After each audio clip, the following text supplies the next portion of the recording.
Dear students, आज हम discuss करने जा रहे हैं हमारा सबसे important topic history of English literature का जो शुरुआत है, old English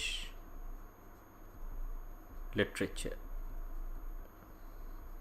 history of English literature जब भी हम पढ़ना शुरू करते हैं या उसको सिलेबस में भी हम कभी देखते हैं तो शुरुआत होती है ओल्ड इंग्लिश से।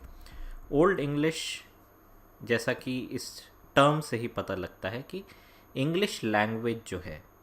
उसका जो सबसे पुराना, जो उसका शुरुआती, जो उस लैंग्वेज का जो एक इंग्लिश लैंग्वेज जैसा आज के टाइम पे हम बातचीत में करते हैं, जैसी इंग्लिश हम यूज़ करते हैं, उसका जो ओल्डेस्ट फॉर्म है उसको ओल्ड इंग्लिश कहते हैं और उसमें लिखा गया लिटरेचर जो है ओल्ड इंग्लिश लिटरेचर कहलाता है। इस टाइम पीरियड को भी हम सबसे पहले इसके हिस्टोरिकल बैकग्राउंड से हम शुरुआत करेंगे। तो टाइम पीरियड जो है उसमें क्या क्या चेंजेस आए हैं, ओल्ड इंग्लिश जो है उसकी शुरुआत कैसे हुई है, या इंग्लिश लैंग्वेज जो है वो कहाँ से डेवलप हुई है, ये हम अपने हिस्टोरिकल बैकग्राउंड में शुरुआत में पहले डिस्कस करेंगे। हिस्टोरिकल बैकग्राउंड का अगर हम देखें, in European history the term Middle Ages is used to designate the time span from the collapse of the Roman Empire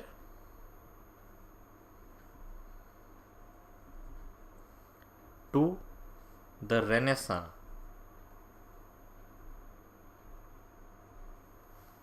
and Reformation period। तो इंग्लैंड में, यूरोपियन इतिहास में हम देखते हैं कि रोमन एम्पायर का जब से, जो पर्टिकुलरली हम अब जो कहते हैं कि ये ब्रिटेन है, ये यूनाइटेड किंगडम है या ये इंग्लैंड है, तो वहाँ पे जब कोलैप्स शुरू होता है रोमन एम्पायर का, तब से लेके रेनेसां टाइम पीरियड तक हम मिडिल एजेस जो टर्म है उस पर्टिकुलर टाइम पीरियड के लिए हम वो मिडिल एजेस टर्म यूज़ करते हैं। और उसका शुरुआती दौर जो है ओल्ड इंग्लिश जो है वो पीरियड कहलाता है। एंड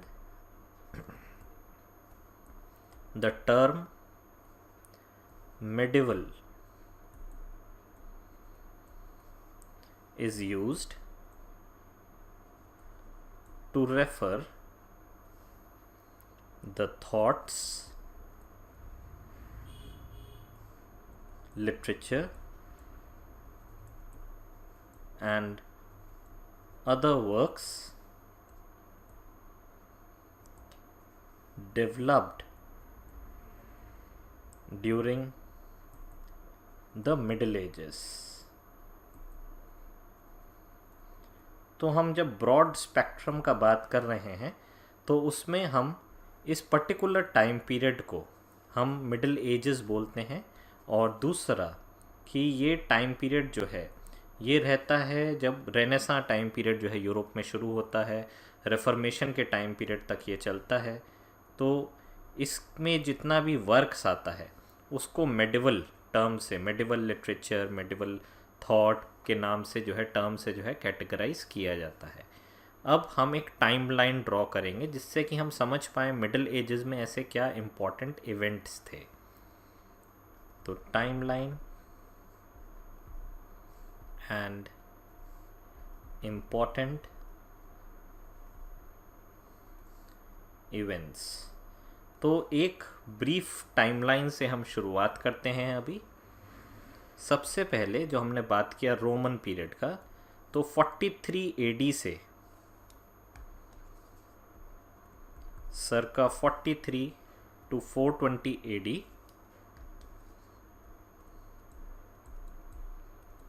जो इम्पोर्टेंट इवेंट इस समय का है वो है रोमन invasion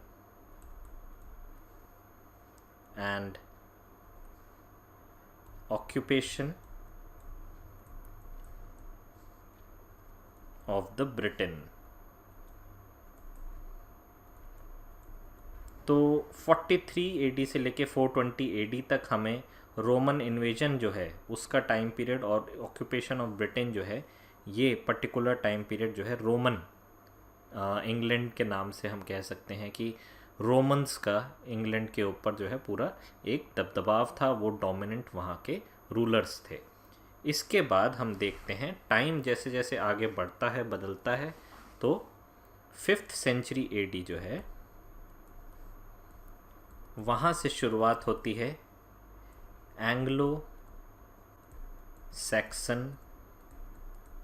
कॉन्क्वेस्ट का। उसके बाद 597 में एक और इम्पॉर्टेंट इवेंट होता है, Saint Augustine arrives in Kent and marks the beginning of Anglo-Saxon conversion to Christianity।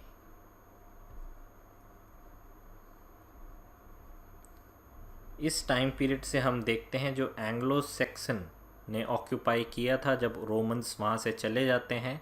तो एंग्लो सैक्सन इन्वेजन के बाद, कॉन्क्वेस्ट के बाद से 597 AD में सेंट ऑगस्टीन जो है कैंट आते हैं, और वहाँ से हम देखते हैं कि क्रिश्चियन मिशनरीज़ का धीरे धीरे करके इंग्लैंड के अंदर वहाँ पे जो लोग हैं, अब नए जो बसे लोग हैं, उनको वो लोग क्रिश्चियनिटी में कन्वर्ट करना शुरू करते हैं। इसके बाद जो एक इम्पॉर्टेंट इवेंट और मार्क होता है वो है 871 AD से 899 AD तक reign of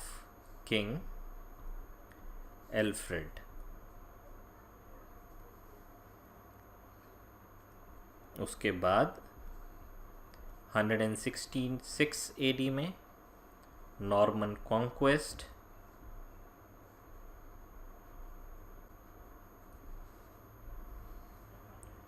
1154 AD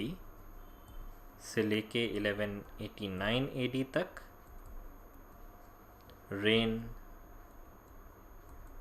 of Henry two 1200 AD से हम मार्क करते हैं beginning of middle English literature.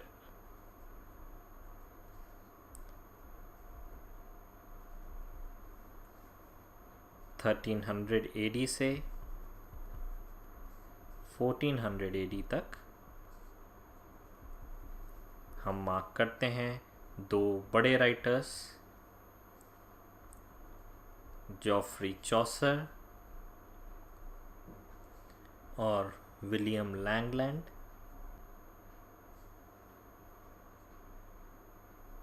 इस दौर के और इंग्लैंड के हम कह सकते हैं कि जो एक अर्ली मॉडर्न, या हम कह सकते हैं कि जो इंग्लिश लैंग्वेज के डेवलपमेंट में और इंग्लिश लिटरेचर के डेवलपमेंट में एक इंग्लिश लैंग्वेज में लिखा गया लिटरेचर, उसका प्रॉपर शुरुआत जो है जेफरी चॉसर और विलियम लैंगलैंड से होता है, जिसमें चॉसर जो है काफ़ी इम्पोर्टेंट है। और 1485 में हम देखते हैं विलियम कैक्सटन का प्रिंटिंग प्रेस